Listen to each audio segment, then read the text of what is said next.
آداب زندگی۔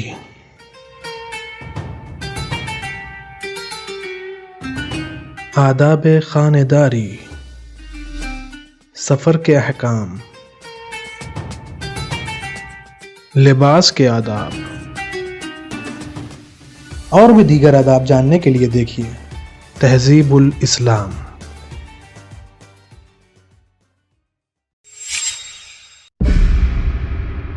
اعوذ باللہ من الشیطان الرجیم، بسم اللہ الرحمن الرحیم۔ ناظرین کرام، السلام علیکم۔ ایک مرتبہ پھر تہذیب الاسلام کے اس نئے ایپیسوڈ میں آپ سب کو خوش آمدید کہتے ہیں۔ پچھلے ایپیسوڈ میں ہم نے تیر اندازی اور شرط لگانے کے بارے میں جانا تھا۔ اس کی گفتگو کو آگے بڑھاتے ہوئے آج مزید معلومات حاصل کریں گے۔ یاد رکھنا چاہیے کہ تیر اندازی اور گھڑ دوڑ کی شرطوں میں محلل بھی داخل ہے، یعنی ایسے شخص کی شرکت جو اس شرط پر شریک ہو کہ جیتوں گا تو حصہ لے لوں گا اور ہاروں گا تو کچھ نہ دوں گا۔ بہتر ہے کہ جو دو شخص کسی قسم کی شرط کے لیے اپنا اپنا مال لگائیں، وہ ایک تیسرے ایسے شخص کو بھی اپنا شریک کر لیں۔ احتیاط کی صورت یہ ہے کہ جس قسم کی شرط بدنی ہو، اس میں شرط بدنے والے آپس میں صیغہ جاری کر لیں، یعنی ایک آپس کے عہد و پیمان کو لفظوں میں بیان کر دے اور دوسرا قبول کر لے۔ سنت ہے کہ تیر اندازی و اسب دوانی سے غرض محض لہو و لعب نہ ہو، بلکہ خاص ورزش مراد ہو کہ خدا کی راہ میں دین و ایمان کو قوت دینے کے لیے اور شیعان اہل بیت کو مخالفوں کے شر سے محفوظ رکھنے کے لیے جہاد کریں کہ جس سے بہت بڑا ثواب حاصل ہو۔ معتبر حدیثوں میں منقول ہے کہ حضرت رسول خدا صلی اللہ علیہ وآلہ وسلم نے اپنے اصحاب کو گھڑ دوڑ کا حکم دیا اور جو رقم اس شرط میں لگائی گئی وہ اپنے پاس سے ادا کرتی۔ دوسری روایت منقول ہے کہ وہ رقم 154 مسقال 50 تولہ 9 ماشا چاندی تھی۔ بے وقت واپسی غزوہ تبوک جناب رسول خدا صلی اللہ علیہ وآلہ وسلم نے اسامہ بن زید کے ساتھ شرط بندھ کر خود اونٹ دوڑایا۔ حضرت صلی اللہ علیہ وآلہ لہو و لعب سے بالکل منزہ تھے۔ یہ جو کچھ تھا دین اسلام کو قوت دینے کے لیے اور لوگوں کو جہاد فی سبیل اللہ کی رغبت دلانے کے لیے تھا، تاکہ کفار مسلمانوں پر اور مخالفین شیعوں پر غلبہ نہ پا سکے اور لوگوں کی جان و مال اور عزت و آبرو بد اندیشوں کے شر سے محفوظ رہے۔ زمانہ غیبت امام علیہ السلام میں جہاد یہی ہے کہ کافروں اور مخالفوں کے ضرر سے شیعان حجر کرار کو محفوظ رکھا جائے، اور مخالفوں یا کافروں کا کوئی گروہ شیعوں کے کسی گروہ پر حملہ آور ہو تو اس گروہ پر جہاد و دفاع واجب ہو جاتا ہے، اور جتنے اس جہاد میں مارے جاتے ہیں وہ شہید ہوتے ہیں، اور اگر وہ عاجز و کمزور ہوں تو اور تمام مومنوں پر ان کی امداد اور ان کافروں کے دفاع کی کوشش واجب ہو جاتی ہے۔ معتبر حدیث میں حضرت رسول خدا صلی اللہ علیہ وآلہ وسلم سے منقول ہے کہ تمام نیکیاں تلوار میں اور تلوار کے سائے کے نیچے ہیں، اور اہل حق کی تلوار بہشت کی کنجی ہے اور اہل باطل کی تلوار دوزخ کی کنجی ہے۔ معتبر حدیثوں میں وارد ہوا ہے کہ جو مومن اپنی عزت اور اپنا مال بچانے کی کوشش میں مارا جاتا ہے وہ شہید ہوتا ہے۔ دوسری معتبر حدیث میں حضرت صلی اللہ علیہ وآلہ وسلم سے منقول ہے کہ بہشت کا ایک دروازہ باب المجاہدین ہے، جن لوگوں نے خدا کی راہ میں جہاد کیا ہے وہ اسی دروازے سے جائیں گے اور یہ دیکھیں گے کہ فرشتے ان کے لیے دروازہ کھولے کھڑے ہیں اور مرحبا مرحبا کہہ رہے ہیں۔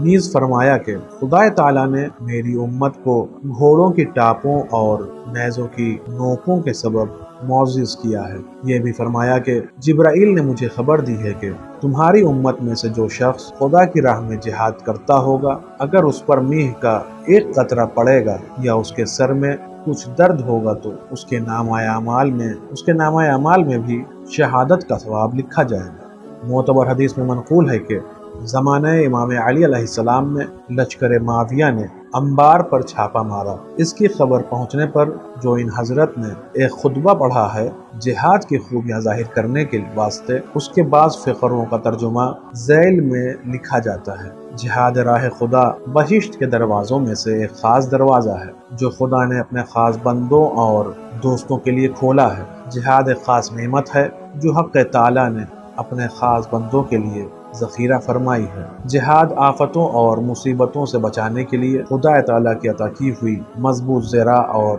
مستحکم ڈھال ہے۔ جو شخص باوجود قدرت کے جہاد کو ترک کر دے گا، خدا تعالیٰ اس کو ذلیل و خوار کرے گا، بلائیں اس کو چاروں طرف سے آ گھیریں گے، خدا تعالیٰ کی خوشنودی سلب ہو جائے گی، لوگوں کی نظروں میں اس کی قدر و منزلت باقی نہ رہے گی، غور و خوض کرنے کی عادت اس کے دل سے جاتی رہے گی، اس کا مغلوب ہونا بیجا ہوگا، غالبین اس کے ساتھ انصاف و عدالت نہ برتیں گے۔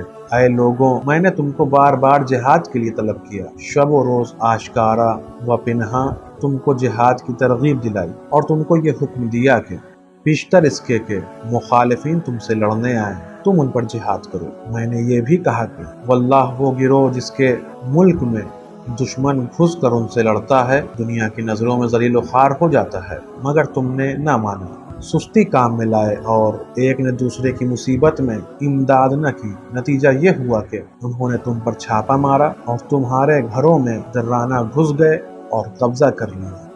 مجھے خبر پہنچی کہ معاویہ کے لشکر کا ایک سردار انبا پر حملہ آور ہوا، حسان ابن حسان بکری کو قتل کیا، تمہارے سپاہیوں کے ہتھیار رکھوا لیے اور ان کو حدود سے خارج کر دیا، اور میں نے یہ بھی سنا ہے کہ ان میں کا ایک شخص ایک مسلمان اور ایک ذمی عورت کے گھر میں گھس کر اس کے کنگن، پازیب، جھانجن اور گوشوارے اتروا لیے۔ ان مظلوموں سے سوائے رونے پیٹنے اور انا للہ و انا الیہ راجعون کہنے کے اور کچھ نہ بن پڑا۔ اس کے بعد وہ باغی و طاغی انبار سے بہت سا مال لے کر چلے گئے، نہ ان میں سے کسی نے چرکا کھایا، نہ ان کی کسی کی نکسیر تک پھوٹی۔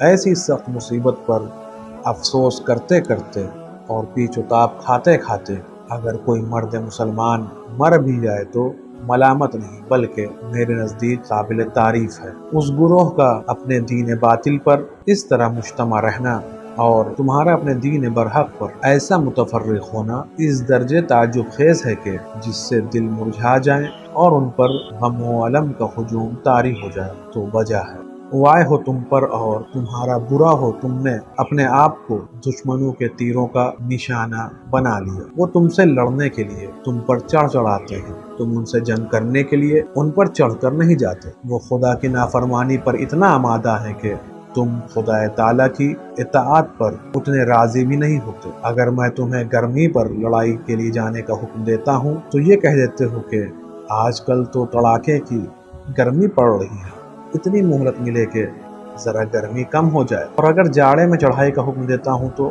یہ بہانہ کرتے ہو کہ بالفعل تو کڑاکے کی سردی ہے، تھوڑی سی مہلت ملے کہ سردی کم ہو جائے۔ جب گرمی اور سردی کے ڈر سے تمہارا یہ حال ہے تو تیزی تلوار کے ڈر سے کیا حال ہوگا۔ اے وہ لوگوں جو صورت کے مرد ہو اور سیرت کے بچے اور عورتیں، کاش میرا تمہارا پالا نہ پڑتا اور میری تمہاری جان پہچان نہ ہوتی۔ تم نے میرے دل میں ناسور ڈال دیے ہیں اور میرا سینہ غم و غصے سے بھر دیا ہے۔ تم نے میری اس درجہ نافرمانی کی ہے کہ مجھے کسی معاملے میں رائے دینا مشکل معلوم ہونے لگا ہے۔